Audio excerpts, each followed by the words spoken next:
Hello students. In our previous lecture we are completed unit number second, that is financial statement analysis.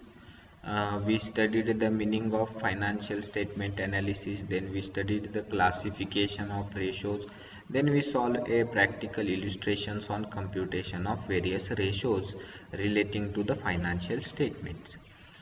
In our today's lecture we are going to start a third unit, that is working capital management. In our today's lecture we are going to discuss the meaning of working capital and necessity of working capital. Okay, so here meaning of working capital. Working capital can be defined in simple words as that part of total capital which is required for daily working of the business. It is the capital with which the business is worked over. According to Shubin, working capital is the amount of fund necessary to cover the cost of operating enterprises. Thus, the funds required by the business for conducting the day-to-day operations, for example, purchase of raw material or finished goods, payment of expenses like salary, wages, freight, rent, etc., and carrying out production for investment in stock and stores, receivable and cash on hand, etc. From the working capital of the business. This capital is also known as circulating capital because it starts with cash and ultimately result in cash after completing the cycle. Cash is converted into stock of goods. Later the goods are sold, or sale of goods create debtors and bills receivables, and finally they are turned into cash. In the word of Grestenberg, circulating capital means current assets of a company that are charged or changed in the ordinary course of business from one form into another form. Okay. As for example, for cash to inventories, inventories to receivable, and receivable into cash. Okay, so working capital means what? It is a circulating capital required for the business for daily transactions, day-to-day operations of the organization.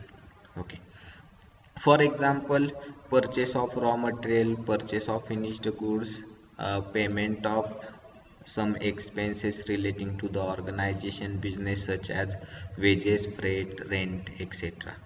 Okay, as well as the working capital is required for carrying out the production of the organization.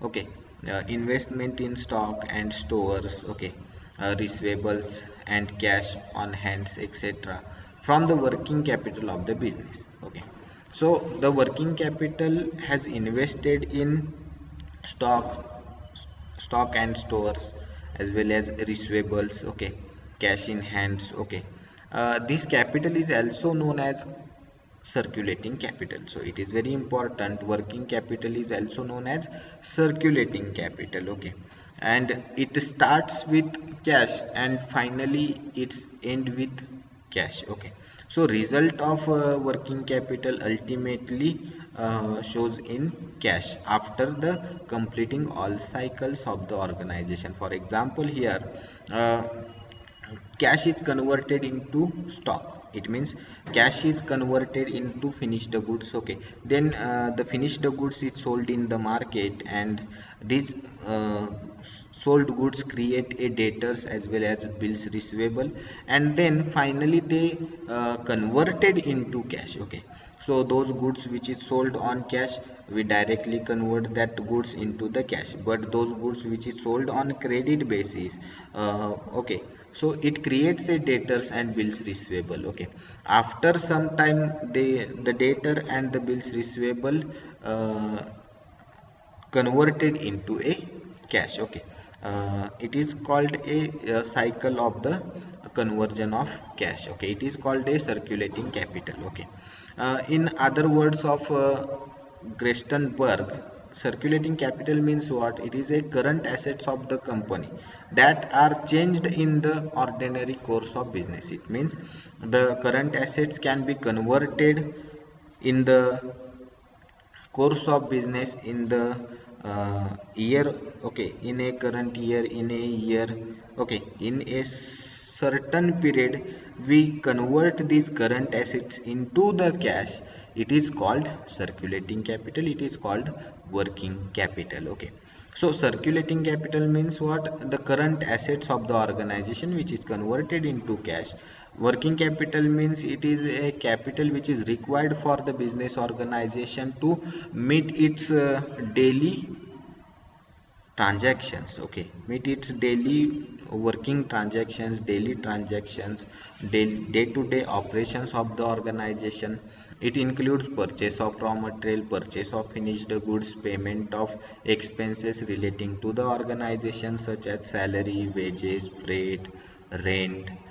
Some capital is invested in production, okay, for producing a product. Some capital is invested in stock, some capital is uh, invested in current assets. Okay, so these all capital, these all items are considered as a working capital. Okay, we easily convert these uh, stock, we easily convert the finished goods into the cash. Okay, into the cash. Okay, we easily collect the money, we easily collect the cash from the debtors and bills receivable. So it is a cash convert, it is a working capital which is converted into the cash within a year, within a specific period. Okay, within a year, within a course of business.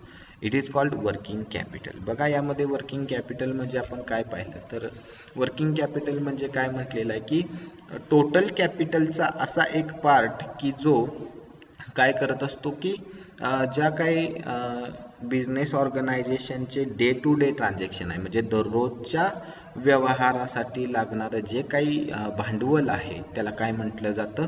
Working capital म्हटलं जातं. दररोजच्या व्यवहारासाठी लागणारं भांडवल मध्ये काय काय खर्च येतात, काय काय काय इन्क्लूड आहे इथं आपण पाहिलं. म्हणजे वर्किंग कॅपिटल असं की जे दररोजचे तुमचे व्यवहार काय करत असेल करण्यासाठी जे टोटल कॅपिटलमधून आपण ठेवलं जातं बाजूला पार्ट, त्याला म्हटलं तर वर्किंग कॅपिटल. मग यामध्ये काय गरजेचं आहे तर वर्किंग कॅपिटलमध्ये आपण काय म्हटलं की हा जो फंड आहे तो खूप गरजेचा आहे. कशासाठी? तर जे काही तुमची कॉस्ट आहे, जो काही तुमचा खर्च आहे त्या एंटरप्राइजेसचा, तो कव्हर करण्यासाठी, तो खर्च, ते ट्रान्झॅक्शन्स पूर्ण करण्यासाठी लागणारी जी काही कॅश आहे ती म्हणजे तुमचं वर्किंग कॅपिटल. मग यामध्ये काय आहे तर डे टू डे तुमचे जे काही ट्रान्झॅक्शन्स असतील, मग एखादी फर्म असेल तर त्या फर्ममध्ये जे काही प्रोडक्शन तयार होतं त्या प्रोडक्शन किंवा त्या प्रोडक्ट तयार करण्यासाठी लागणारं रॉ मटेरियल खरेदी करण्यासाठी तुमच्याकडे कॅश अवेलेबल असणं गरजेचं आहे. किंवा फिनिश्ड गुड्स तुम्ही डायरेक्ट विकत असाल एखाद्या कंपनीकडून घेऊन, तर ते फिनिश्ड गुड्स तुम्हाला खरेदी करण्यासाठी तुमच्याकडे कॅश अवेलेबल असली पाहिजे. त्याचबरोबर तुमच्या ऑर्गनायझेशनमध्ये जे कोणी काम करत असतील, एम्प्लॉई असतील, जे काही कामगार असतील, जे काही मजूर असतील, त्यांची सॅलरी असेल, ओके, त्यांचा पगार असेल, त्यांची मजुरी असेल, किंवा जे फिनिश्ड गुड्स आहे किंवा जे रॉ मटेरियल आहे, कच्चं साहित्य म्हटलं जाईल किंवा कच्चं मटेरियल ज्याला म्हटलं तर रॉ मटेरियल जे आहे ते आणण्यासाठी तुम्हाला लागणं जाणारं ट्रान्सपोर्टेशन, हा सुद्धा डे टू डे एक्सपेन्स आहे. हा सुद्धा तुम्हाला देण्यासाठी तुमच्याकडे कॅश अवेलेबल असणं गरजेचं आहे. त्याचबरोबर जर तुमची ऑर्गनायझेशन जर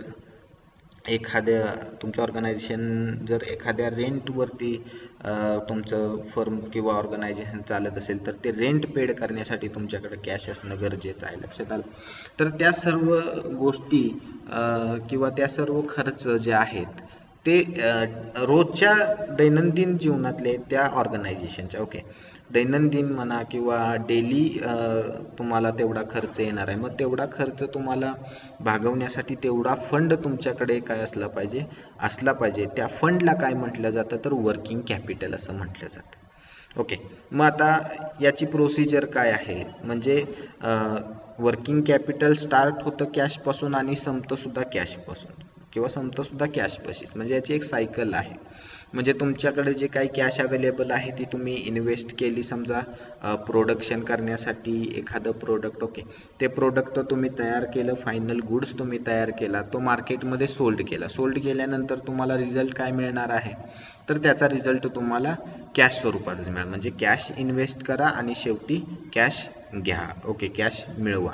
ओके, मग यामधून काय काय होऊ शकतं, जर जे काही तुम्ही स्टॉक तयार केला असेल किंवा जे काही प्रोडक्ट तुम्ही तयार केलं असेल, एकतर ते तुम्ही कसं विकाल, एक कॅशच्या स्वरूपात विकाल म्हणजे कॅश सेल्स कराल किंवा क्रेडिट सेल्स कराल. म्हणजे काही कॅश सेल्स होईल ते तुमचे अल्टिमेटली रिझल्ट काय असणार आहे, तर कॅशच्या स्वरूपात असणार आहे. परंतु जे तुम्ही उधारीवरती माल विकलाय त्यामुळे तुमचे काय होणार आहे, त्यात डेटर्स तयार होणार आहेत, बिल्स रिसिवेबल तयार होणार आहेत. ओके, ते सुद्धा तुम्ही काय करू शकता, कन्वर्ट करू शकता कॅशमध्ये. म्हणजे डेटर्सकडून तुम्ही बिल्स रिसिवेबल घेऊ शकता, बँकेत जाऊन ते डिस्काउंट करू शकता आणि त्यातून तुम्ही कॅश घेऊ शकता. म्हणजे it is converted into cash. Okay, मग सर्क्युलेटिंग कॅपिटल म्हणजे काय किंवा वर्किंग कॅपिटल म्हणजे काय आपण पाहिलं तर एक करंट ॲसेट्समध्ये असणारी इन्व्हेस्टमेंट. म्हणजे आपण करंट ॲसेट्स पाहिल्या, वर्क इन प्रोग्रेस असेल, फिनिश्ड गुड्स असेल किंवा तुमचा स्टॉक असेल, डेटर्स असतील, या सर्व काय झाल्या, करंट ॲसेट झाल्या, ज्या की कंपनी काय करू शकते, easily converted into cash करू शकते. याला म्हटलं जातं वर्किंग कॅपिटल. आता पुढे याच्यात डेफिनेशन्स दिलेले आहेत किंवा वर्किंग कॅपिटल कसं फाइंड आउट करायचं, तर we already discuss the formula to compute to find out the working capital. So it is very easy to find out the working capital of the organization. Okay, so working capital is equal to, we studied the current assets minus current liability, we get the figure of working capital. So here definition is given. The term working capital is also defined as excess of current assets over current liability. It means current assets is more than the current liability, then the remaining balance is called working capital. This concept of working capital is useful to know whether the current assets are sufficient or not to meet the current liabilities, that is the short term solvency of the business is sound or questionable. So working capital shows the solvency position of the organization, but which solvency position? It shows the short term solvency position, it does not show the long term solvency position of the organization. It shows the short term solvency of the organization of the business. Okay, working capital means what? So working capital is current assets is more than the current liability. Okay, working capital is useful to whether the current assets are sufficient. Okay, so working capital is beneficial for the organization to know the current assets of the organization is sufficient to meet or not meet the current obligations of the organization. Okay, if the current assets of the organization is excess is over the current liability, then it says that the company's short term solvency position is sound. If the current assets of the organization is less than the current liabilities, then the short term solvency position of the organization is questionable. Okay, it means the current assets of the working capital is life blood of the organization. Okay, life blood, it is a heart of the business organization to meet the daily transactions, day to day transactions of the organization. Okay, got it. So working capital is find out with the help of current assets and current liability. It shows the short term solvency of the business organization. Short term solvency of the business organization is sound or questionable. Okay, then what is current liabilities? Okay, the liability is repayable within 1 year. So we already discussed the meaning of current liabilities in our unit number 2nd, that is financial statement analysis. Okay, current liability means what? So current liability means those liability which is paid within a 12 month of the business organization. Okay, 12 month of the business organization, or in a year of the organization, it is known as current liabilities. Okay, so current liability includes such as creditors, then bills payables, outstanding expenses, bank overdraft, income tax provision, proposed dividend, unclaimed dividend, etc. Okay, some authorities of the opinion that bank overdraft being a permanent arrangement should not be included in term of current liabilities. Okay, so bank overdraft should not be included in current liabilities. Okay, with the opinion of some authorities or some authorities, then other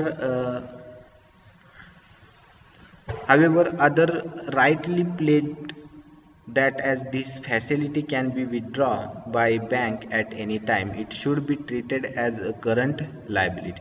If it is therefore generally treated as current liability, it means bank overdraft, those amount which is withdrawn from bank is considered as a current liability. All amount of bank overdraft should not be considered as a current liability. म्हणजे बघा की working capital म्हणजे काय आपण पाहिलं तर unit number 2 मध्ये आपण वर्किंग कॅपिटल पाहिलं की वर्किंग कॅपिटल कसं फाइंड आउट केलं जातं. ओके, वर्किंग कॅपिटल कसं फाइंड आउट केलं जातं तर current assets minus current liability. आता हे बेनिफिशियल काय आहे का आहे तर करंट ॲसेट्स ज्या ऑर्गनायझेशनच्या आहेत त्या सफिशियंट आहेत का नाहीत, कशासाठी तर करंट लायबिलिटी पेड करण्यासाठी. ओके, जर त्या तेवढ्या प्रमाणात असतील, ओके, आपण स्टँडर्ड त्याचं पाहिलं. ओके, वर्किंग कॅपिटल रेशोचं स्टँडर्ड पाहिलं 2:1 म्हणजे एक करंट लायबिलिटीला कंपनीकडे 2 करंट ॲसेट्स असणं गरजेचं आहे. ओके, मग या सफिशियंट आहेत की नाहीत हे बघणं. या सफिशियंट असतील तर त्या ऑर्गनायझेशनची त्या बिझनेसची शॉर्ट टर्म सॉल्वन्सी पोझिशन काय म्हटली जाईल, साऊंड आहे म्हटली जाईल, चांगली आहे म्हटली जाईल. जर करंट ॲसेट्स जर तेवढ्या प्रमाणात नसतील, ओके, की ज्या करंट ऑब्लिगेशन्स आहेत, करंट लायबिलिटीज आहेत ज्या ऑर्गनायझेशनच्या त्या पेड करण्यासाठी सफिशियंट नसतील, तर त्या बिझनेस ऑर्गनायझेशनची शॉर्ट टर्म सॉल्वन्सी पोझिशन जी आहे ती कशी राहील, क्वेश्चनेबल राहील किंवा वीक राहील. लक्षात आलं.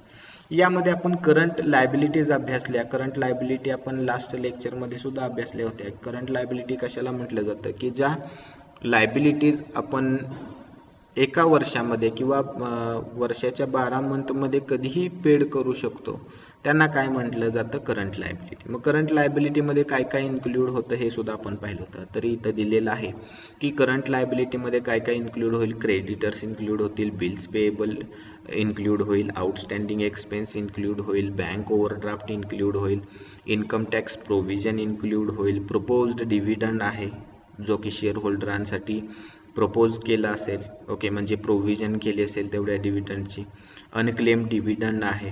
या सर्वांना काय कशात कन्सिडर केलं जातं, करंट लायबिलिटीमध्ये. परंतु काही अथॉरिटीमध्ये बँक ओव्हरड्राफ्टला किंवा काही अथॉरिटींच्या मतानुसार बँक ओव्हरड्राफ्ट हा ऑर्गनायझेशनचा त्या ऑर्गनायझेशनची करंट लायबिलिटी म्हणून कन्सिडर करता येत नाही असं त्यांचं मत आहे. मग काय मत आहे त्याच्याबद्दल तर बँक ओव्हरड्राफ्ट जे आहे ते परमनंट अरेंजमेंट आहे. कशाची तर ओव्हरड्राफ्ट फॅसिलिटी म्हणजे पैसे काढण्याची. ओके, त्यामुळे त्याला करंट लायबिलिटीमध्ये इन्क्लूड करता येणार नाही असं त्यांचं मत आहे. परंतु जर आपण राईटली जर ते प्लेड केलं किंवा विचार केला त्याचा तर ती फॅसिलिटी बँक कुणाला देतं तर त्या ऑर्गनायझेशनला. मग जेवढी रक्कम त्या बँक ओव्हरड्राफ्टमधून तुम्ही काढाल, लक्षात आलं, जेवढी रक्कम फॉर एक्झाम्पल तुम्ही तुमचं बँक ओव्हरड्राफ्ट आहे, ओके, एक्सिस अमाऊंट तुम्ही तुमच्या बँकेतून काढू शकता करंट अकाउंटमधून, तर त्याची रक्कम एक ठराविक म्हणजे फॉर एक्झाम्पल लिमिट किती आहे 1 लाख रुपयाचं, परंतु तुम्ही काढले किती 50,000, तर तुमची लायबिलिटी 1 लाख होईल का 50,000 होईल. जेवढी रक्कम तुम्ही विड्रॉ केली तेवढीच रक्कम तुमची लायबिलिटी म्हणून कन्सिडर केली जाईल. लक्षात आलं. म्हणजे 1 लाख रुपये न कन्सिडर करता तुम्ही किती रुपये काढले त्या ओव्हरड्राफ्टमधून, तर तुम्ही 50,000 काढले तर ते 50,000 is the current liability of that organization. Okay, so ही एक कन्सेप्ट त्यामध्ये महत्त्वाची. त्याच्यानंतर वर्किंग कॅपिटल म्हणजे काय, तर it is a part of total capital of the company. Okay, मग आता यामध्ये काय आहे, तर difference between current assets and current liability. Okay, difference between current asset and current liability is known as working capital. Okay, particularly speaking it is the daily, weekly and monthly cash requirement for the operation of the business. म्हणजे specific आपण यामध्ये जर आपण बोललो की working capital काय आहे, तर वर्किंग कॅपिटल हे काय आहे, तर तुमच्या दैनंदिन वापरासाठी किंवा दैनंदिन जे काही ट्रान्झॅक्शन्स तुमचे होणार आहेत ते पूर्ण करण्यासाठी लागणारी कॅश असेल. वीकली तुमचे काही ट्रान्झॅक्शन्स होत असतील तर ते वीकली ट्रान्झॅक्शन्स चे रिक्वायरमेंट, गरज पूर्ण करण्यासाठी तुम्हाला कॅश अवेलेबल असणं गरजेचं आहे. जे की बिझनेस ऑपरेशन्स त्याला म्हटलं जातं, बिझनेस ॲक्टिव्हिटीज त्याला म्हटलं जातं, की बिझनेसच्या ॲक्टिव्हिटी करण्यासाठी, बिझनेसचे ट्रान्झॅक्शन करण्यासाठी जी लागणारी कॅश आहे त्याला काय म्हटलं जातं, वर्किंग कॅपिटल असं म्हटलं जातं. त्यानंतर efficiency of working capital management can be measured through a variety of methods and ratios. Okay, म्हणजे वर्किंग कॅपिटल हे इफिशियन्सी किंवा वर्किंग कॅपिटलची इफिशियन्सी ॲसिस्ट करण्यासाठी आपल्याला बऱ्याचशा मेजरमेंटच्या मेथड्स आहेत. ओके, वर्किंग कॅपिटलची इफिशियन्सी किंवा त्याचे रेशो आहेत. Okay, financial analysts typically compare the working capital cycle and other working capital ratios against industry benchmarks or a company's peers. The most commonly used ratio to measure are the current ratio, okay, days of sales outstanding, days of inventory outstanding and days of payable outstanding. म्हणजे सर्वात commonly use केला जाणारा जो formula आहे तो म्हणजे current ratio. आपण पाहिलेला आहे करंट रेशो म्हणजे काय आहे. ओके, करंट रेशो म्हणजे काय, current assets divided by current liability and standard is given. Okay, current ratio is also non as working capital ratio. Got it. So working capital ratio, the standard is provided by the accountancy, that is 2:1. म्हणजे 2:1 म्हणजे काय, तर 2 current assets असल्या पाहिजेत एका current लायबिलिटीच्या सोबत. Okay, त्याला म्हटलं जातं वर्किंग कॅपिटल. ओके, त्यानंतर यामध्ये आपण पाहिलं की कोणकोणते रेशो असतात, तर यामध्ये सेल्स आउटस्टँडिंग रेशो आपल्याला कम्प्यूट करावं लागतं, म्हणजे number of days of sales outstanding. त्याच्यानंतर डेज ऑफ इन्व्हेंटरी आउटस्टँडिंग. हे सर्व रेशो काय करत असतात, तर त्या वर्किंग कॅपिटलची इफिशियन्सी दाखवत असतात. ओके, याला म्हटलं जातं वर्किंग कॅपिटल. ओके, लक्षात आलं. आता पुढचा जो पार्ट आहे तो आहे necessity or importance of working capital. Okay, so necessity, गरज का आहे वर्किंग कॅपिटलची, तर सर्वात महत्त्वाचं येतं गरज जर आपण पाहिलं तर एक गोष्ट तुमच्या लक्षात आली असेल मिनिंगवरून त्याच्या किंवा डेफिनेशनवरून, की it is a circulating capital which is required to meet its daily transactions, daily required transaction. म्हणजे डेली ट्रान्झॅक्शन्स पूर्ण करण्यासाठी लागली जाणारी जे काही कॅश आहे त्याला वर्किंग कॅपिटल म्हटलं जातं. म्हणजे वर्किंग कॅपिटल का नेसेसरी आहे, तर दररोजच्या ट्रान्झॅक्शन पूर्ण करण्यासाठी बिझनेसमध्ये वर्किंग कॅपिटल असणं खूप गरजेचं आहे, महत्त्वाचं आहे. ओके, आता इथं पॉईंट दिलेला आहे. पहिला आहे तो higher return on capital. Okay, म्हणजे वर्किंग कॅपिटलचा नेसेसिटी काय आहे, तर आपले जे काही कॅपिटल आहे त्याच्यावरती जास्तीत जास्त रिटर्न मिळावे. ओके, यासाठी सुद्धा गरजेचं आहे. मग यामध्ये काय सांगितलं आहे, firms with lower working capital will post a higher return on capital. Therefore, shareholders will benefit from a higher return for every dollar invested in a business. म्हणजे लोअर वर्किंग कॅपिटल काय करत असतं, हायर रिटर्न कॅपिटलवरती देत असतं. मग यामुळे त्याचा benefit कुणाला होणार आहे, जास्तीत जास्त रिटर्न ज्यावेळेस कंपनीला मिळेल त्याचा बेनिफिट ॲटोमॅटिकली जे कोणी त्यांचे शेअर होल्डर्स असतील, ओके, त्यांना तो जाणार आहे. ओके, मग वर्किंग कॅपिटल याच्यासाठी सुद्धा गरजेचं आहे. मग जेवढा तुम्ही रिटर्न जास्त द्याल तेवढे तुमचे शेअर होल्डर्स काय होणार आहेत, वाढणार आहेत, तुमचं कॅपिटल इन्क्रीज होणार आहे, कॅपिटल वाढणार आहे. कॅपिटल वाढलं की ॲटोमॅटिकली तुमचं प्रोडक्शन वाढेल, तुमची सेल्स वाढेल, तुमचा टर्नओव्हर वाढेल. टर्नओव्हर वाढला की automatically it affects on your net profit. Okay, it means if your sales is maximum, then it will help to increase your net profit. Okay, help to organization to increase their net profit. Then improved credit profile and solvency. Okay, so here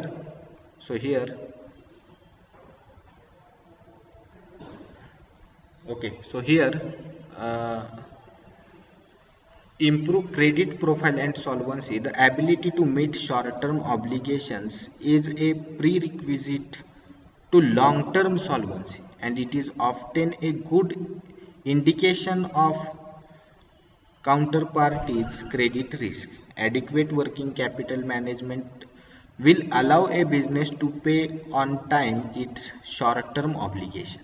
This could include payment for purchase of raw material, payment of salaries to employees, wages to laborers, and other operating expenses. So it improves the credit profile and solvency of the organization. It is also discussed in our introductory part. The working capital meet the short-term obligations of the organization. Okay, it means short-term obligation means current liabilities of the organization. Okay, the adequate working capital help the business organization to pay such expenses within a time, in a time, and it also include the payment of purchase of raw material, payment of salary to the employees, and payment of wages to the laborers or other expenses relating to the organization. म्हणजे काय आहे तर working capital किती महत्त्वाचं आहे, किती गरजेचं आहे, तर ते काय करतात तर तुमचे जे काही क्रेडिट प्रोफाईल आहे ऑर्गनायझेशन ती इम्प्रूव्ह करतं. त्याचबरोबर तुमची शॉर्ट टर्म सॉल्वन्सी बिझनेसची काय आहे, ओके, साऊंड आहे, क्वेश्चनेबल आहे, काय नक्की आहे हे इथं दर्शवते. लक्षात आलं. म्हणजे यामध्ये काय आहे तर त्या ऑर्गनायझेशनची काय पात्रता आहे, काय ॲबिलिटी आहे की जे शॉर्ट टर्म ऑब्लिगेशन्स जे आहेत ते पेड किती वेळामध्ये करते. ओके, विदिन टाइम करते का, ऑन टाइम करते का, दिलेल्या वेळेत ती ते ऑब्लिगेशन्स पूर्ण करते का, हे इथं या वर्किंग कॅपिटलमुळे समजत असतं.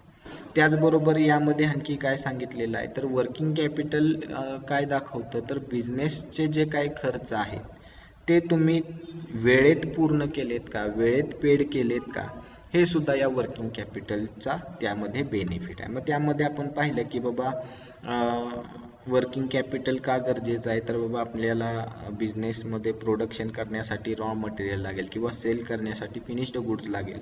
तर तो तुम्ही खरेदी केला, उधारीवरती केला असेल, कॅशवरती केला तर काही प्रश्नच नाही, तुमचं कॅश असेल तुमच्याकडे. जर उधारीवरती केला तर तुम्ही दिलेल्या वेळेत ते खर्च पेड करताय की नाही याच्यावरती तुमच्या बिझनेस ऑर्गनायझेशनची शॉर्ट टर्म सॉल्वन्सी ठरली जाते. त्याचबरोबर तुमच्या ऑर्गनायझेशनमध्ये किंवा एखाद्या ऑर्गनायझेशनमध्ये काम करणारे जे काही कोणी एम्प्लॉई असतील, जे कोणी मजूर असतील, त्यांची तुम्ही मजुरी म्हणा किंवा सॅलरी म्हणजेच पगार म्हणा तुम्ही त्या वेळेवर देताय का याच्यावरती सुद्धा तुमची सॉल्वन्सी आणि क्रेडिट प्रोफाईल ठरली जाते. यासाठी वर्किंग कॅपिटल बिझनेसमध्ये असणं खूप महत्त्वाचं आहे, खूप गरजेचं आहे, जेणेकरून तुमची शॉर्ट टर्म सॉल्वन्सी कशी असली पाहिजे, साऊंड असली पाहिजे आणि त्याच्यानुसार काय केलं जाईल तर त्या बिझनेस ऑर्गनायझेशनला काय होईल तर मॅक्झिमम रिटर्न मिळवण्याचा प्रयत्न करता येईल. ओके, वर्किंग कॅपिटल असेल तर ॲटोमॅटिकली तुमचं प्रोडक्शन वाढेल, ॲटोमॅटिकली तुमची सेल्स वाढेल. सेल्स मॅक्झिमायझेशन झाल्यामुळे त्याचा इम्पॅक्ट तुमच्या नेट प्रॉफिटवरती होईल. नेट प्रॉफिट तुमचा इन्क्रीज होईल. नेट प्रॉफिट वाढल्यामुळे त्याचा बेनिफिट हा शेअर होल्डरांना होणार आहे. जे काही शेअर होल्डर असतील त्यांना मॅक्झिमम रिटर्न मिळणार आहेत त्यांच्या इन्व्हेस्टमेंटवरती. मग जर मॅक्झिमम रिटर्न त्यांना मिळत असतील अशा वेळेस काय केलं जाईल की जे कोणी अदर इन्व्हेस्टर्स आहेत ते सुद्धा त्या ऑर्गनायझेशनमध्ये त्यांची इन्व्हेस्टमेंट करतील. ओके, इन्व्हेस्टमेंट वाढल्यामुळे पार्ट ऑफ कॅपिटल और टोटल कॅपिटल काय होणार आहे तुमचं वाढणार आहे. ज्यावेळेस कॅपिटल वाढेल की परत तुमची काय होणार आहे, प्रोडक्शन वाढेल, सेल्स वाढेल, त्याचा ॲटोमॅटिकली इम्पॅक्ट तुमच्या नेट प्रॉफिटवरती होईल. नेट प्रॉफिट काय होणार आहे, इन्क्रीज होणार आहे. ओके, थर्ड पॉईंट दिलेला इथं higher profitability. The management of account payables and receivable is an important driver of small business profitability.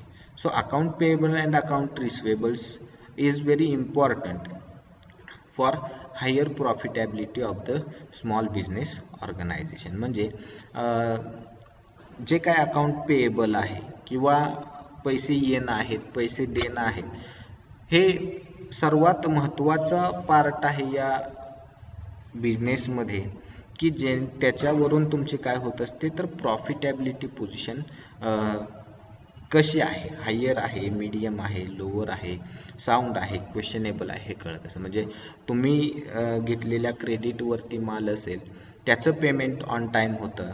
Okay, तर तुमची sound short term solvency position sound असेल. रिसिवेबल जे काय असेल ते ऑन टाईम येत असेल तर तुमचं वर्किंग कॅपिटल वाढणार आहे. वर्किंग कॅपिटल वाढलं की ॲटोमॅटिकली मी काय म्हटलं, तुम्ही काय करणार आहे, मॅक्झिमम प्रोडक्शन करणार किंवा मॅक्झिमम फिनिश्ड गुड्स विकून जास्तीत जास्त नफा मिळवण्याचा प्रयत्न करणार. ओके, त्यानंतर चौथा पॉईंट आहे हायर लिक्विडिटी. हायर लिक्विडिटीमध्ये काय आहे तर a large amount of cash can be tied up in working capital, so a company managing its efficiently could benefit from additional liquidity and be less depend on external financing. म्हणजे जर कंपनीकडे higher लिक्विडिटीचा अर्थ समजून घ्या की liquidity म्हणजे काय, it is a liquid position. म्हणजे लिक्विडिटी म्हणजे कॅशच्या स्वरूपात बिझनेसमध्ये किती पैसे आहेत. ओके, कॅशच्या स्वरूपात किती अमाऊंट आहे किंवा अशा कोणत्या ॲसेट्स आहेत की त्या इमिडिएटली कॅशमध्ये कन्वर्ट करता येतील, यांना म्हटलं जातं लिक्विडिटी. मग जर कंपनीकडे हायर लिक्विडिटी असेल तर कंपनीला एक्सटर्नल ज्या पार्टीज आहेत, मग समजा बँक असतील किंवा स्मॉल फायनान्सिंग कंपनीज असेल, ओके, तर त्यांच्यावरती डिपेंड राहावं लागणार नाही म्हणजे लोन घेण्यासाठी. ओके, जर कंपनीकडची लिक्विडिटी पोझिशन ही चांगली असेल तर ऑर्गनायझेशन अशा पद्धतीचे बॉरोइंग करणार नाही किंवा बॉरोइंग घेणार नाही कोणाकडून. ओके, ते काय करेल, इंडिपेंडंट राहील. इंडिपेंडंट राहिल्यामुळे त्यांचे लिक्विडिटी म्हणा, प्रॉफिटॅबिलिटी म्हणा किंवा रिटर्न ऑन इन्व्हेस्टमेंट म्हणा, रिटर्न ऑन कॅपिटल म्हणा, हे काय राहणार आहे, स्ट्रॉंग राहणार आहे. यासाठी सुद्धा वर्किंग कॅपिटल बिझनेसमध्ये असणं गरजेचं आहे. जर तुम्ही एक्सटर्नल पार्टीकडून फायनान्सिंग करून पैसे कलेक्ट केले तर त्याच्यावरती तुम्हाला काय करावं लागेल, the organization have to paid certain amount as a interest on that loan. Okay, so it is another expense which is on the profit of the organisation. म्हणजे बिझनेसच्या प्रॉफिटवरती आणखी एखादा खर्च पडेल तो म्हणजे त्या घेतलेल्या रकमेवरचं व्याज. लक्षात आलं. यासाठी सुद्धा की जी लिक्विडिटी पोझिशन आहे ती कशी असली पाहिजे, स्ट्रॉंग असली पाहिजे. लिक्विडिटी म्हणजे काय तर वर्किंग कॅपिटल बिझनेसमध्ये असणं गरजेचं आहे. त्यानंतर इन्क्रीज बिझनेस व्हॅल्यू.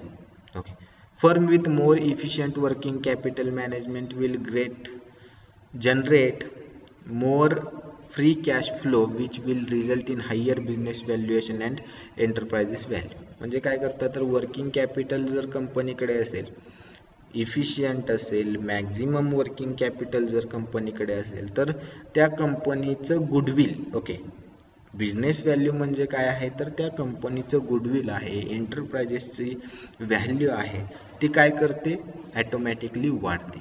ओके, कशी वाढेल, तर वेळेवरती दिले जाणारे पेमेंट असतील, वेळेवरती दिले जाणारे खर्च असतील. ओके, याच्यामुळे त्या बिझनेस ऑर्गनायझेशनची जी काही गुडविल आहे ते वाढण्यास मदत होणार आहे. It helps to increase the goodwill of the organisation. Okay, म्हणजे काय होईल, तर वर्किंग कॅपिटल काय करणार आहे, तर कंपनीचं, त्या ऑर्गनायझेशनचं गुडविल वाढवण्याचा प्रयत्न करणार आहे. Okay, so here in our today's lecture we are studied the 5 points of necessity and importance of working capital, as well as meaning of working capital. Remaining 3 points of necessity and importance of working capital we will discuss in our next lecture. Okay, यामध्ये तुम्हाला काय अडचण असेल तर मला विचारा. Okay, आपण 5 point इथं पाहिले की नेसेसिटी वर्किंग कॅपिटलची गरज का आहे. ओके, त्याचबरोबर मिनिंग पाहिलं, मग वर्किंग कॅपिटल म्हणजे काय हे सुद्धा मी सांगितलं. त्याच्यानंतर गरज का आहे, तर त्याचे 5 पॉईंट आपण पाहिले. ओके, आता राहिलेले जे काही 3-4 पॉईंट असतील ते आपण आपल्या पुढच्या लेक्चरमध्ये डिस्कस करणार आहोत. Okay, thank you very much.